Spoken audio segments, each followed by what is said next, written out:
আসসালামু আলাইকুম। হুমায়রা মমস ব্লগে সবাইকে স্বাগতম। কি অবস্থা সবার, কেমন আছেন? আলহামদুলিল্লাহ, আমরা অনেক ভালো আছি।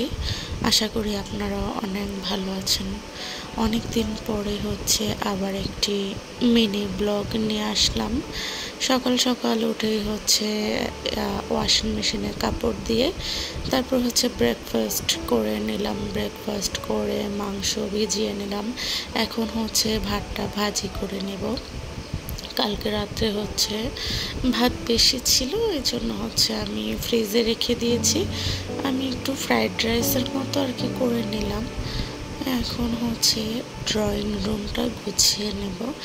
রাতে খুবই খারাপ লাগছিল, এই জন্য ড্রয়িং রুমটা গোছানো হয়নি, ঘুমিয়ে পড়েছিলাম।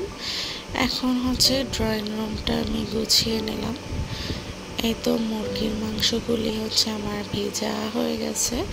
এখন আমি ভালো করে এগুলি সুন্দর করে পরিষ্কার করে নেব আর কেটে নেব। কেটে আমি বক্সে রেখে দেব। বক্সে রাখলে মাংসটা অনেক সুবিধা, যেমন যতটুকু রান্না করব ততটুকু রাখা যায়। আর আমার বক্সগুলি অনেক বড় বড় ছিল, এই জন্য আমি দুধের প্যাকেট ছিল আমার কাছে, ওটা কেটে তারপর এইভাবে মাংসগুলি রেখেছি আমি। ভিডিওটা যদি দেখতে দেখতে ভালো লেগে যায়, প্লিজ একটি সাবস্ক্রাইব করে দেওয়ার অনুরোধ রইল।